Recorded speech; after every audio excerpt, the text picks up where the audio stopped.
Menguak kabut rimba menerjang badai. Bagian ke-22. Dari Kecamatan Selo sampai ke Mungkit ditempuh selama 2 hari perjalanan berjalan kaki. Dan ternyata surat yang kukirim tak ada balasan dari Sumatera. Hari pertama, kedua, entah berapa hari lagi, namun surat yang kutunggu tidak sampai ke tanganku. Semalam aku tak sempat makan sahur, badan yang letih dan mata pun sangat mengantuk.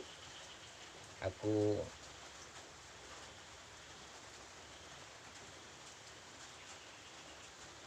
bergolek di tempat istirahatku beberapa hari ini, tapi baru saja beberapa menit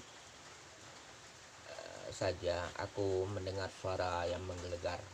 Mulanya aku kira itu suara guntur, tapi rupanya suara manusia juga.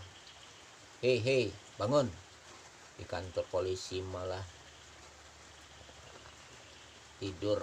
Kau kira ini losmen, ha? Segera aku duduk, kulihat seorang yang gemuk yang berperut buncit. Aku tidak tahu apakah dia itu polisi atau tidak, karena dia hanya memakai pakaian preman. Tak begitu penting lah bagiku. Yang jelas besok pagi aku harus segera berangkat meninggalkan Mungkit. Memang harus terlalu pagi aku sudah bersiap-siap untuk berangkat. Pak Slamet heran dan bertanya, mau kemana lagi? Sebaiknya tunggulah sekitar 4 hari atau berapa hari lagi lah suratmu itu. Kalau adik tidak keberatan, bantulah adikku bekerja di rumah. Hatiku gembira ketika mendengar ucapan Pak Slamet. Di rumahnya aku bekerja apa saja, mengaduk semen dan menimbun pondasi rumah. Selama 4 hari aku di sini. Selesai sudah pekerjaanku.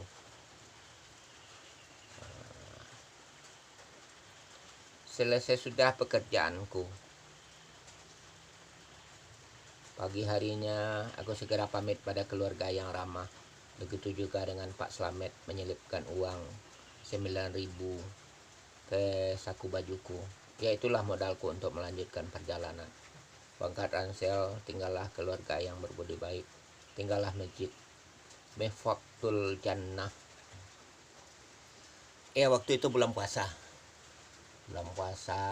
dan aku sering juga tak sempat makan sahur karena kelelahan. Jadi namun puasaku nggak ada yang ompong. Alhamdulillah untuk puasa penuh, nggak ada, walaupun perjalanan mengangkat ransel yang berat, tapi alhamdulillah untuk puasaku tak pernah ompong atau gagal sampai saat ini. Tiap-tiap bulan puasa atau bulan Ramadan tentunya. Masjid Miftakhul Jannah, Miftakhul Jannah di Mungkit, Magelang. Pada hari Minggu tanggal 22 Maret 1992 saya istirahat sejenak di pintu gerbang Universitas 11 Maret. Tanggal 22 Maret aku istirahat di pintu gerbang Universitas 11 Maret Solo. Kemudian melanjutkan perjalanan ke Tawangmangu untuk pendakian Gunung Lawu. Gunung Lawu yang berdiri antara Jawa Tengah dan Jawa Timur. Jam 5.45 aku sampai di Tawangmangu. Di sini aku bermalam. Paginya aku berjalan lagi, menempuh perjalanan berliku-liku dan mendaki lagi.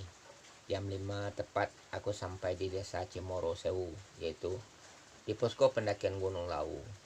Ketika aku membeli nasi bungkus dan makanan untuk berbuka, aku diajak oleh sepasang suami istri untuk bermalam di rumah Eyang. Bagiku ya oke saja. Jalan setapak yang menuju ke sebuah lembah, dan di lereng kutemui sebuah pondok beratap seng. Di depannya duduk 2 orang wanita 40-an tahun, sekitar umur 40-an tahun lah. Mereka sedang asik api-apian. Segera aku bertanya, "Eyangnya di mana, Bu?" Kedua wanita itu tersenyum. "Eyang itu sudah meninggal. Di sini adalah tempat Eyang bertapa dulunya dan juga tempat bersemedi." Aku mengangguk-ngangguk dan melayangkan pandangan ke lembah sana. Di situ ada kulihat sebuah sumur tua. Kulihat juga di sana ada sesajian kembang bersama sebuah dupa, tempat pembakaran kemayan. Malam itu aku tidur di salah satu ruangan. Ya, seperti biasa apabila masuk waktu sahur, aku pun segera makan sahur. Walaupun banyak orang yang melarang menunaikan ibadah untuk pendakian Gunung Lawu karena di puncak Gunung Lawu perbatasan Jawa Tengah dan Jawa Timur, menurut kepercayaan sebagian orang bahwa di bagian puncak gunung ditunggui makhluk halus yang tidak senang apabila kita beribadah dan dalam pendakian gunung. Nah, ini tuh puncak Gunung Lawu.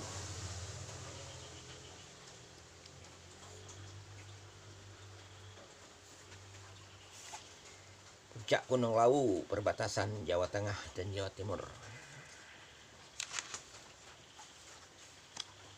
Pagi sekali aku mendaki Gunung Lawu, tangga-tangga batu yang tersusun rapi sehingga tak begitu sukar lah untuk mendakinya.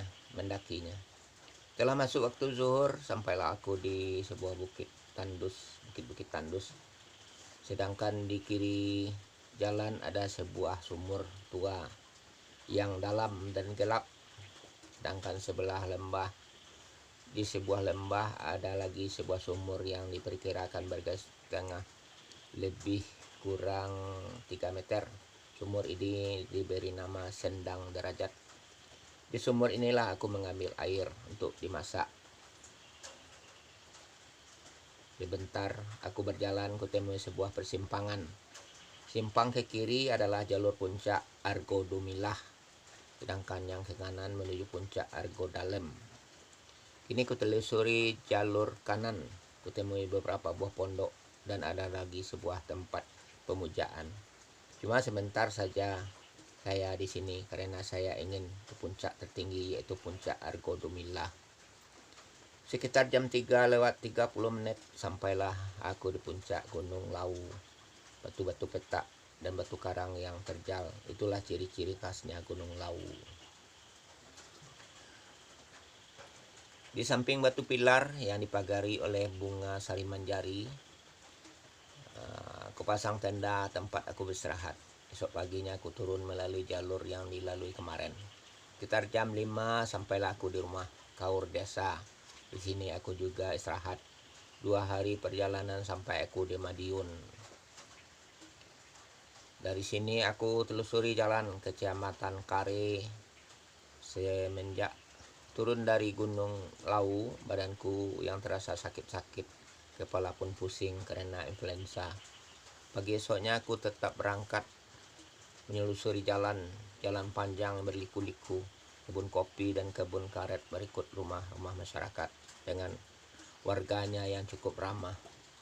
Setelah mendapat keterangan tentang Gunung Wilis dan dibekali sedikit air minum oleh seorang gadis manis yang bekerja di perkebunan ini, dengan langkah gontai ku terobos jalan hutan cemara yang lebat. Dan di lokasi ini juga aku memasang tenda lalu tidur. Pagi telah menjelang, kuayunkan langkahku agak sedikit ke puncak. Banyak kujumpai batu-batu besar, daun-daun cemara yang menggerimis hujan membasahi dan menyirami bunga-bunga. Itulah salah satu keistimewaan Gunung Wilis. Walaupun pada musim kemarau, namun di lokasi ini gerimis tetap turun. Padahal di desa maupun di puncak panas terik. Ya, itulah namanya keajaiban alam.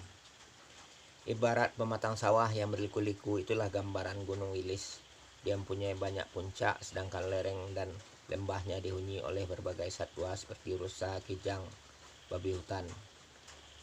beraneka burung-burungan. Gunung Wilis dan cemara yang meliuk-liuk ditiup angin, ibarat lambaian tangan Dewi Salju yang memanggilku untuk datang ke puncak ini. Jam 11 tepat aku sampai di puncak tertinggi. Di puncak kutemui sesajen kembang dan lempengan kemeyan. Nampaknya memang sering orang datang untuk bersemedi di puncak ini. Mendadak saja hujan turun dengan lebat sehingga aku mandi gratis sore itu. Nah, ini. Tuh di puncak Gunung Wilis, Jawa Timur. Gunung Wilis, Jawa Tengah. Jawa Tengah. Ini bivak atau dangau di lerengnya Gunung Wilis. Tempat pendaki. Jam 8 tepat aku segera turun dari puncak Gunung Wilis. Pas waktu masuk berbuka puasa aku sampai kembali di Polsek Kare. Batuk dan pilekku semakin menjadi, dan ketika aku kembali dari sholat Jumat, Pak Polisi memberiku bermacam jenis obat yang dimintanya dari Puskesmas. Hari Sabtu tanggal 4 April 1992, aku melanjutkan perjalanan. Hari itu aku sampai di Polsek Bilangan, Kabupaten Nganjuk, Jawa Timur. Malam minggu semalam panjang. Saat itu suara takbiran bergema dengan merdunya menyambut Hari Raya Idul Fitri 1 Syawal 1412 Hijrah.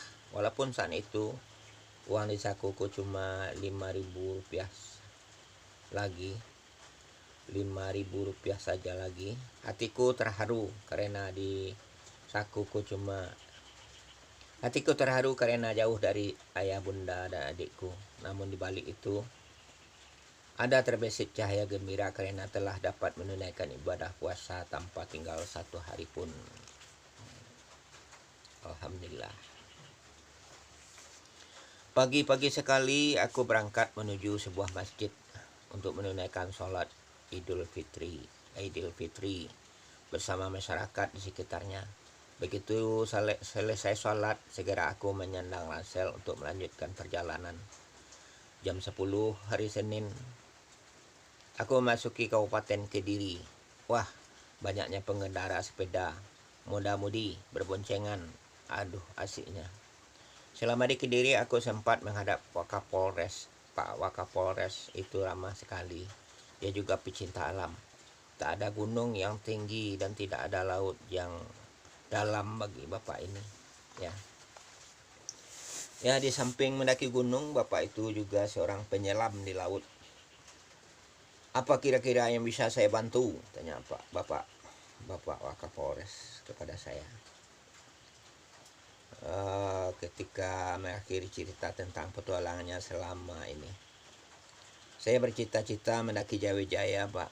Tapi saya masih ragu untuk menghadapi orang-orang primitif itu. Saya mohon petunjuk dari Bapak. Senyum di bibir Bapak yang ramah itu tak pernah absen.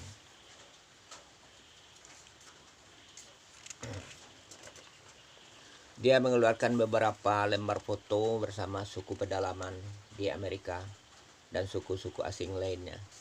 Kamu dengan orang-orang Indonesia masih takut, dia kan saudara-saudara kita juga. Sedangkan ini di Amerika Serikat, mereka cukup baik pada saya.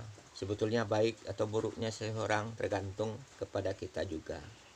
Yang penting kita punya modal kejujuran dan niat baik. Berlakulah sopan dan ramah. Semua itu dilakukan dengan kesadaran hati, jangan keramahan yang dibuat-buat. Orang primitif itu daya instingnya sangat tajam. Kamu lihat saja seorang bayi. Kalau kau pura-pura ingin mengendongnya, pasti dia tidak mau. Nah, kukira itulah modalmu untuk menjelajah Nusantara yang tercinta ini. Jangan ragu-ragu, teruskan perjuanganmu. Dan mohonlah perlindungan dari Tuhan Yang Maha Esa. Bapak itu menepuk bahuku dan memberikan sebuah amplop berwarna putih. Alhamdulillah, ada bertambah modalku untuk melanjutkan perjalanan waktu itu. objek wisata Telaga Pasir, Jawa Timur. Objek wisata Telaga Pasir, Jawa Timur. Kalau ini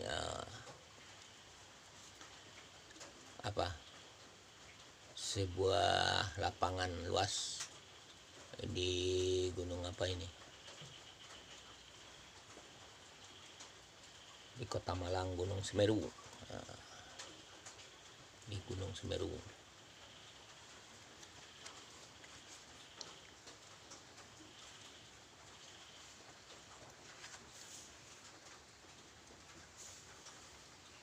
Hari Sabtu tanggal 4 April 1992 aku sampai di Kota Malang. Kulanjutkan perjalanan untuk mendaki Gunung Semeru. Berhari-hari perjalanan melewati jalan yang berliku-liku dan menanjak. Di jalan menuju desa Ranupane, banyak muda-mudi yang sedang menikmati hari liburnya. Di setiap tembok-tembok atau londeng di pinggir jalan ada saja penghuninya. Seperti yang kulihat di depanku. Ya, aku lagi terengah-engah menampaki jalan yang mendaki. Itu tuh, di depan ada sepasang remaja yang sedang berpelukan seolah-olah dunia milik mereka berdua waktu itu. Sedangkan Daniel hanya menumpang lewat saja. Masuk waktu maghrib, sampailah di desa Ranupane, yaitu sebuah desa desa permukiman suku Tengger. Mereka menanam bawang putih, bawang merah, dan berbagai jenis sayuran, kentang, dan lain-lainnya. Masyarakat di sini menganut agama Islam, Kristen, dan Hindu. Banyak juga. Begitu bangun pagi, aku segera turun dari rumah Bapak Kepala Dusun yang segera melapor diri di pos PPA Gunung Semeru. Perjalananku kini mulai memasuki hutan yang lebat. Dalam keadaan basah kuyup, disiram hujan, sampailah aku di Telaga Ranu Kumbolo. Gunung Kumbolo adalah sebuah telaga indah yang luasnya lebih kurang 2 hektar. Sedangkan di permukaan air banyak belibis berenang-renang. Ada yang bertengger di atas kayu tumbang yang menjorok ke dalam telaga. Belibis itu asik menyelisik bulu-bulunya. Di antaranya ada yang mencicit-cicit seolah mengucapkan selamat datang pada pecinta alam. Setelah mandi, segera aku sholat dan kembali melanjutkan perjalanan. Lagi-lagi hujan lebat menyerang. Namun aku tetap melanjutkan perjalanan. Sampailah aku di lokasi perkemahan yang disebut Kali Mati. Disinilah aku beristirahat sampai pagi. Ini puncak Mahameru, puncak gunung tertinggi di Pulau Jawa. Ini Telaga Ranu Kumbolo di Gunung Semeru. Nah, ini puncak tertingginya, Gunung Semeru.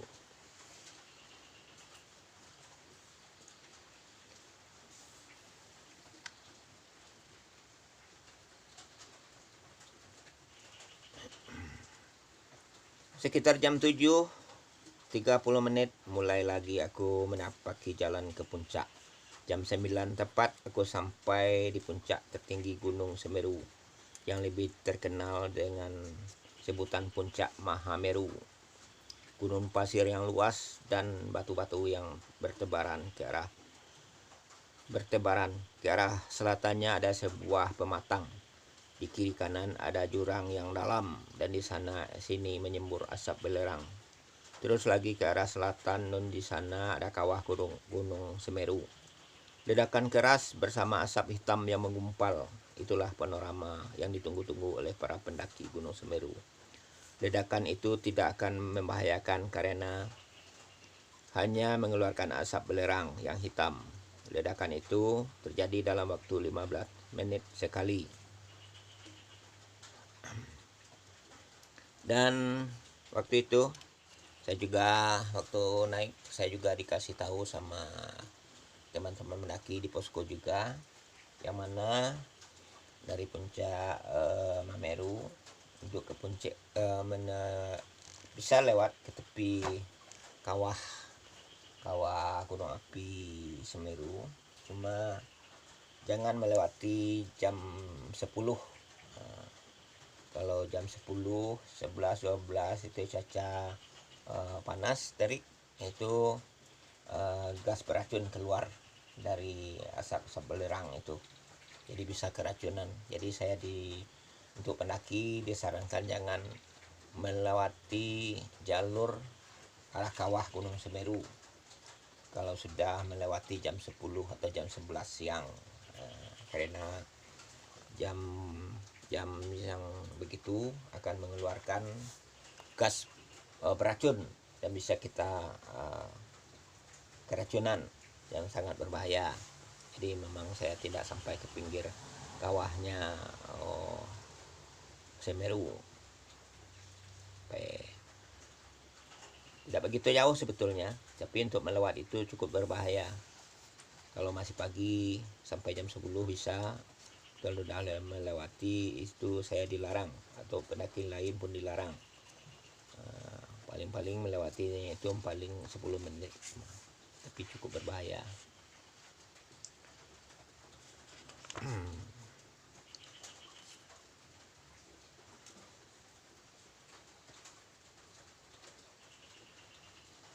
Kuangkat ransel dan kuturini jalan-jalan sepi itu.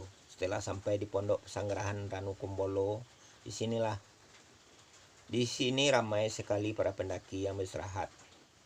Hujan bagai dicurahkan dari langit, kukeluarkan mantel untuk menutupi ransel. Kemudian kuterobos kabut pekat itu. Di sebuah lereng aku berjumpa 3 pendaki asal Sukabumi, 2 cowok, 1 cewek. Ketiganya menyandang ransel yang kuat, ransel yang besar-besar. Satu persatu kujabat tangannya kuat-kuat. Sudah agak malam, aku baru sampai di dusun Ranupane dalam keadaan basah kuyup karena diguyur hujan. Waktu pagi kulanjutkan perjalanan menuju Gunung Bromo. Telah melalui lereng-lereng yang curam dengan jalan yang berbelok-belok. 3 kali aku terhenyak dan mendebum karena jalannya licin dan berlumut. Lebih 1 jam menempuh jalan yang berpasir.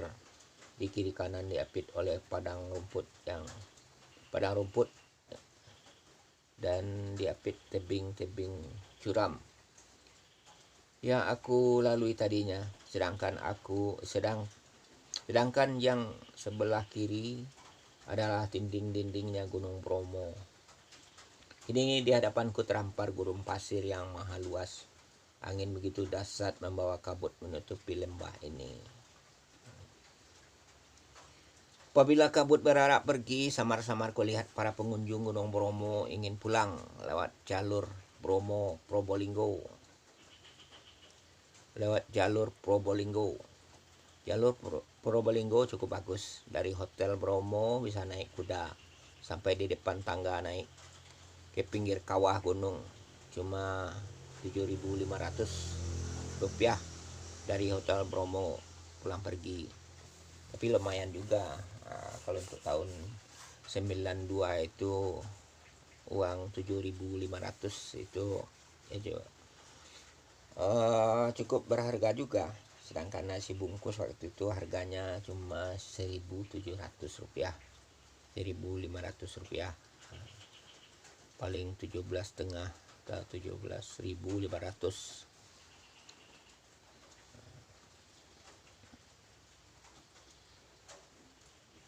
Mana 17.500, 1.500, 1.750 rupiah. Itu untuk 1 bungkus nasi. Namun kalau untuk Pulau Jawa kita beli nasi bungkus, nasi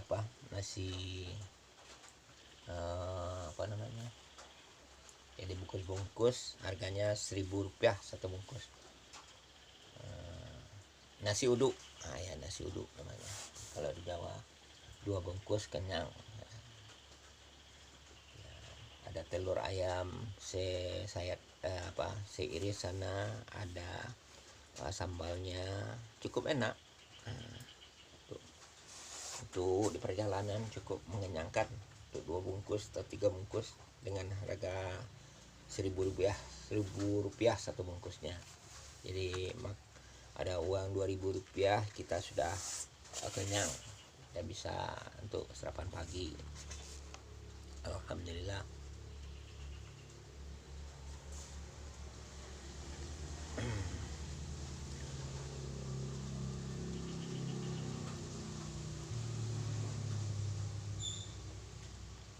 Karena hujan, aku berteduh dalam gua buatan tempatnya warga suku Tengger yang berjualan makanan. Aku pesan segelas teh manis, berikut 2 buah goreng pisang. Dengan santai masuk ke rongga perut. Mulutku tak henti-hentinya mencerocos bercerita dengan 2 turis asing dari Belanda yang bisa berbahasa Indonesia tentunya.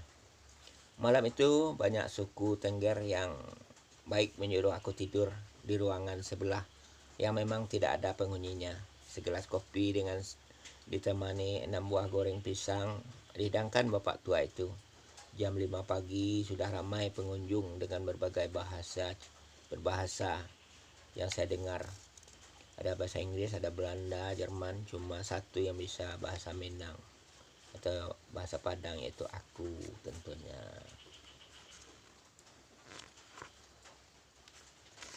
Nah, ini pinggiran kawah Gunung Bromo.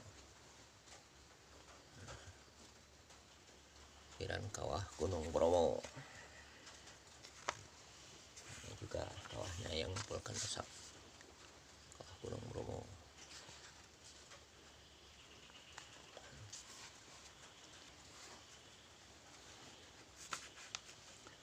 Salat subuhku di puncak Gunung Bromo dan bermenung menyambut matahari pagi. Sungguh indah dan syahdu matahari pagi bila disaksikan dari puncak Gunung Bromo. Sobat setiaku yaitu Tustel yang bermerek Sigul mengabadikan aroma merah di timur sana. Setelah sedikit siang, aku kembali ke tempat bapak yang jualan di ujung 160 anak tangga ini. Kuraba kantong celanaku yang tinggal cuma Rp600 lagi. Dengan modal 3 buah goreng pisang dan tersisa uangku Rp150. Dengan modal 3 buah goreng pisang, aku berangkat mendaki puncak Gunung Batok. Untuk menggapai puncak Gunung Batok tidaklah memakan waktu yang lama. Dari Bromo turun sedikit saja, di sana ada jalur khusus naik ke puncak Gunung Batok. Tidak sampai 2 jam menapaki jalan yang bertebing curam itu, mendaratlah ranselku di puncak Gunung Batok. Di sini ada juga gunung pasir yang luas, dan dari hutan Sari Manjari terdengar suara kokok ayam hutan bersama cicitan sebangsa unggas lainnya. Bila dilayangkan pandangan ke arah timur, nampaklah kawah Gunung Bromo yang sedang direnungi oleh para pecintanya. Agak sedikit ke selatan nampak Gunung Semeru sedang batuk lagi dan mengepulkan asap yang menakjubkan. Kembali aku turun dan menghampiri pak tua tempat aku nitip barang-barangku. Ketika aku sedang bersiap-siap mengemasi semuanya, bapak itu selalu memperhatikan radio kecilku. "Bagaimana, Bapak suka dengan radio ini, Pak?" tanyaku. "Wah, sangat suka sekali. Kebetulan sini tidak ada hiburan. Tapi uang saya 6.000 cuma," katanya. "Lumayan itu, Pak. Cukuplah untuk modal saya sampai di Probolinggo." Bapak itu sangat gembira menerima radioku. Radio FM. Radio itu pun dikasih saudara saya yang di Jakarta Timur. Namanya Bang Ruslan. Bang apa? Ya, Bang Aljufri, Dokter Aljufri. Nah, mama yang di Jakarta Timur. Radio itu rusak, perbaikilah katanya untuk hiburan jalan. Jadi ditinggal malah di di Gunung Bromo sama warga Tengger yang jualan sana.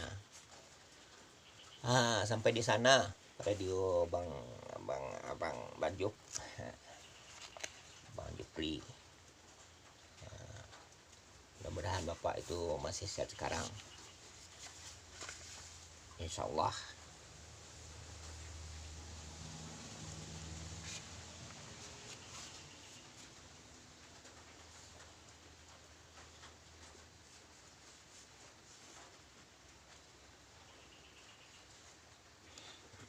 Bapak itu sangat gembira menerima radioku.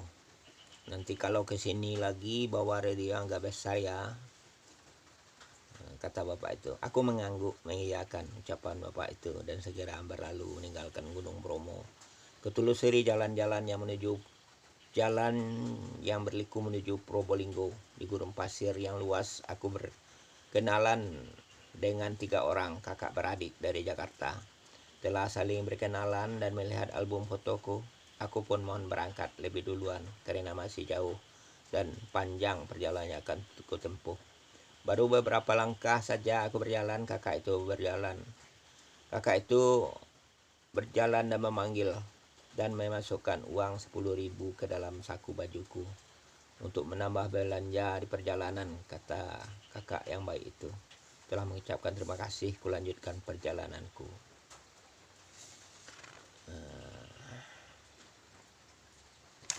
Ya, gitulah kisah pendakian saya di Gunung Lawu, Gunung Wilis, Gunung Lawu, Gunung Wilis, dan Gunung Semeru. Gunung Semeru, gunung tertinggi di Pulau Jawa. Terus ke